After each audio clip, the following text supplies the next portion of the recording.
গাড়ি থেকে আবার এখানে দাঁড়িয়েছে, যেখানে আপনার বাইক দাঁড়িয়েছে এখানে দাঁড়িয়েছে, এখানে নেমে দৌড়ে গিয়ে কজন এসেছিল? দুজন। কি নাম? অমন চৌধুরী, আকাশ চৌধুরী। একই সূত্র তৃণমূল আজকে তো কখন এসেছিল? বাইকে এসেছিল, বাজাজ পালসার 220 গাড়ি। কুন্দন ভাই কখন এসেছিল? ওই রাত্রি 12টা, গতকাল রাতে 12টা 5 নাগাদ সেখানে দুটো ছেলে এখানে এসছে বাইক দিয়ে, দুটোকেই আইডেন্টিটি করতে পেরেছি আমরা। তারা গাড়ি থেকে নেমেই কিন্তু ফায়ারিং স্টার্ট করবো, মেশিন বের করে ফায়ারিং স্টার্ট করে দিয়েছে।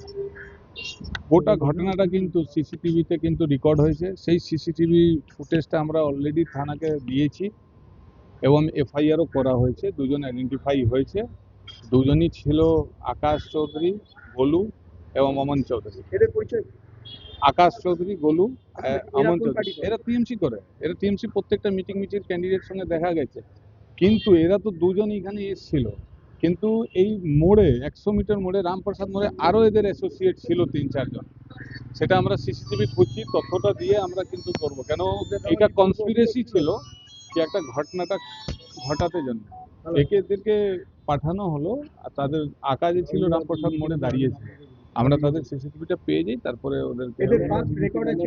হ্যাঁ, আমি বলছি এদের পাস রেকর্ড 9-10টা উপরে এফআইআর আছে, 110 আছে। আপনারা রেকর্ডটা বের করুন না নাম নিয়ে।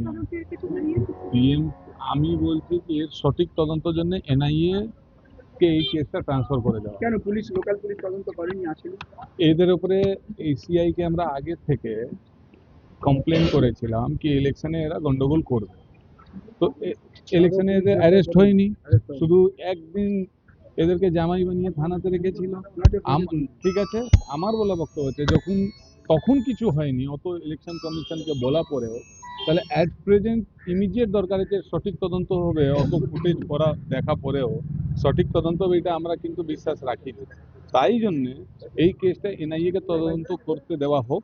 এনআইএ আর্মস একটা আছে, আর্মস ওপেন দেখা যাচ্ছে, এনআইএ এর তদন্ত করে সঠিক তদন্ত যে রিপোর্ট আছে দিক। কেন এই হামলা বলে আপনার মনে হয়? আপনার উপরে কেন এটা এই হামলা? বিজেপি কে শুধু ভয় খাবে, বিজেপি কর্মী কেউ ভয় পায় না। কাউন্টিংয়ে যেতে আপনারা না জানেন? হ্যাঁ, কিন্তু এখানে কি কেউ যাবে না? তৃণমূল ভয় পেয়েছে তো, ইলেকশন হারছে না ওই জন্য। কারণ এই যে হামলা হলো কাউন্টিংয়ে কোনো কাছাকাছি? হ্যাঁ, 100%। আপনি বুঝতে পারছেন না, তাহলে কেন করবে? কাউন্টিং এ বিজেপি লোক না যেতে পারো। ইলেকশন কমিশন তো এখন দায়িত্ব রয়েছে, পুলিশের উপরে ভরসা নেই কেন? কেন এই সমস্ত দাবি না, করছেন? দেখুন পুলিশের উপরে যদি আমার বলা বক্তব্য হচ্ছে যে আগে থেকে তো জানানো হয়েছে এদের ব্যাপারে, তাহলে এরা অ্যারেস্ট হলো না কেন? যখন অ্যারেস্ট হয়নি তো আপনি কি করে বিশ্বাস করতে পারেন? আমরা ইলেকশন কমিশনকেই তো জানাতে পারি। ইলেকশন কমিশন এবার কি করবে, ইলেকশন কমিশনের ব্যাপার আছে।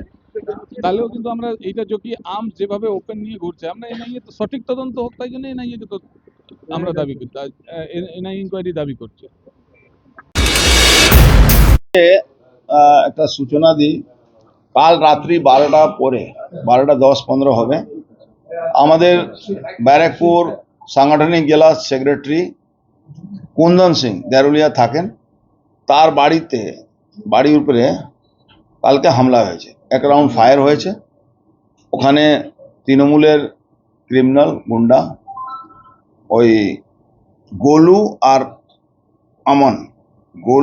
অমন এই ক্রিমিনালরা তার উপরে হামলা করে গুলি চালায়। আর আমি তাদের উপরে হামলা করে গুলি চালায়, এক রাউন্ড ফায়ারিং করে। ইলেকশনের দিনও এদেরকে কিন্তু পুলিশ ডিটেইন করেছিল, আবার ছেড়ে দেয়।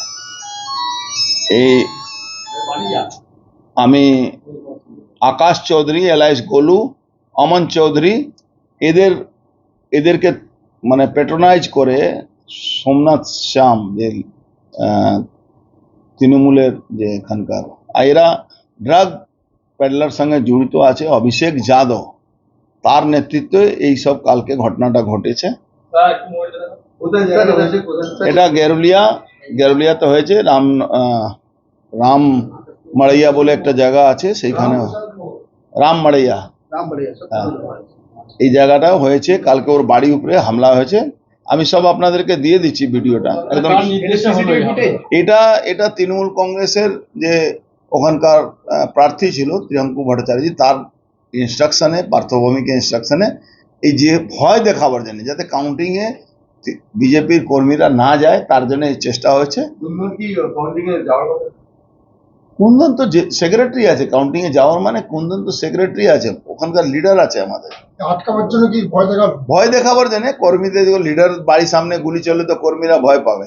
কিন্তু যারা করেছে, যারা করিয়েছে তারা কিন্তু ভুল গেমে ভুল করলো। এই কাজ করে ব্যারাকপুরে পলিটিক্স করা যায় না, এটা এরা যারা জানে তারা ভালো করে জানে, যারা না জানে তারা ভালো করে জেনে নেয়। 1 রাউন্ড গুলি চলেছে, পুরো ভিডিও আমি আপনাদেরকে পোস্ট এরা কি দুজনেই নটোরিয়াস ক্রিমিনাল দাদা? কমপ্লেন গ্রেপ্তার হয়নি, এফআইআর হয়েছে। এরা কি দুজনেই নটোরিয়াস ক্রিমিনাল? নোটোরিয়াস ক্রিমিনাল, এদেরকে ইলেকশন ডে অফ ইলেকশন ডিটেনও করা হয়েছিল। এরা ড্রাগ বিজনেস করে, ড্রাগের সঙ্গে যুক্ত আছে, স্কুলের সামনে ড্রাগ ফ্রাগ বিক্রি করে। অভিষেক যাদব বলে একটা ক্রিমিনাল আছে, তার এরা সাঙ্গপাঙ্গ, এদেরকে প্যাট্রোনাইজ করছে। ওই এদিকে সোমনাথ আর ওদিকে ত্রিয়ঙ্কু ভট্টাচার্য। কিন্তু ত্রিয়ঙ্কু ভট্টাচার্যকে একটা কথা বলবো, আর বাদ বাকি যারা তৃণমূলে, এই লাইনটা ভালো না, এই লাইনটা গেলে খুব কঠিন অবস্থা থাকতে হবে। কোন লাইনটা? এই যে গুলি চালানো, ক্রিমিনালকে পাঠানো, এই লাইনে তারা শিশু আছে, এই চেষ্টা করুক যাতে বড় হওয়ার চেষ্টা করবে না।